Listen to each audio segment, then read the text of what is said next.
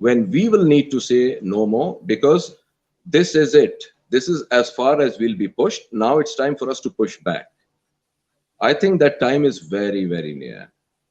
And I just hope that the people who are making some of the decisions realize that we are a very strong nation, and we should not be afraid of the US or anyone else, and we should put our national interests first and foremost, regardless of what the US says, regardless of what UK or France says, and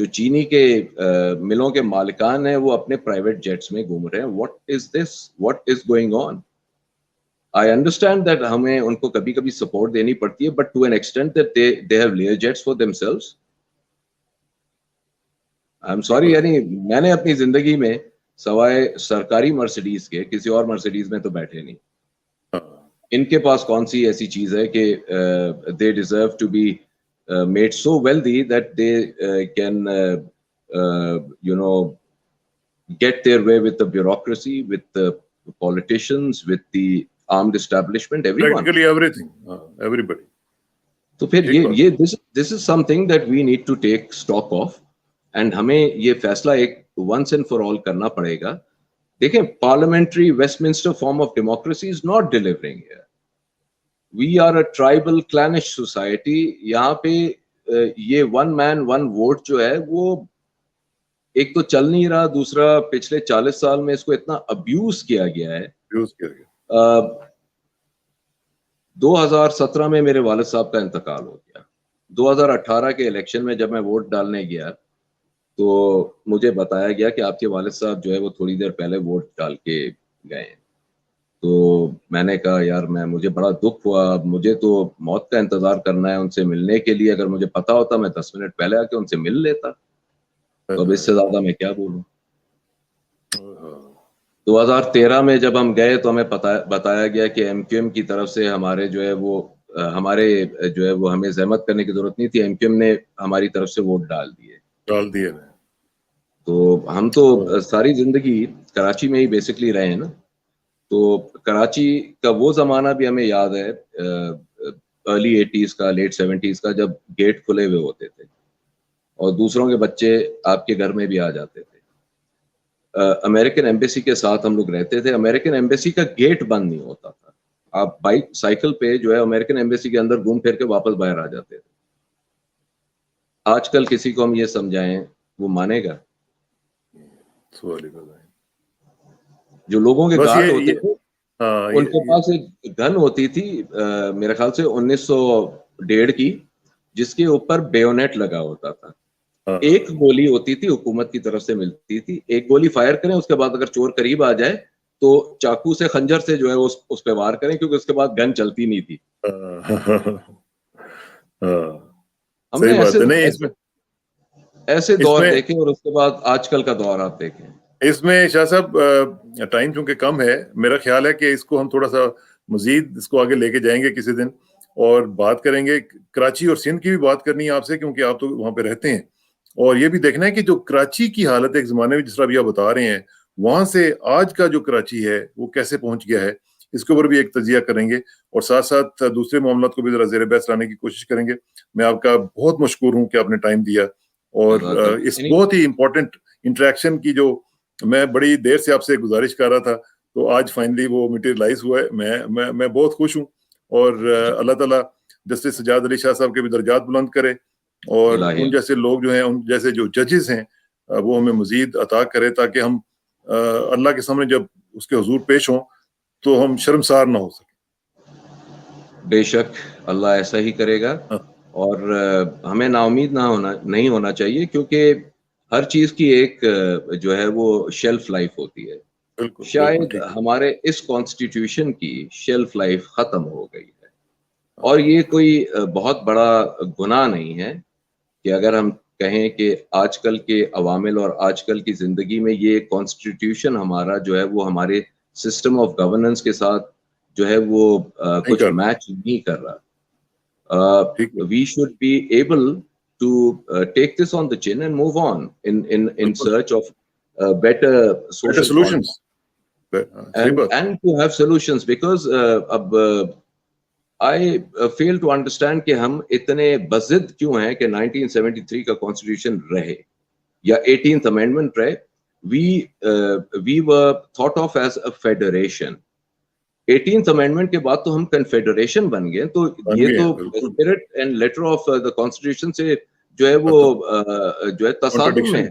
بالکل صحیح بات. Why I don't understand why supreme court تو ہر چیز کے اوپر جو ہے سو motto لے رہی ہے, اس اتنی بڑی فلا کے اوپر سو موٹو کیوں نہیں لیا جا رہا ہے؟ صحیح بات. نہیں, اس پہ مزید بات کریں گے.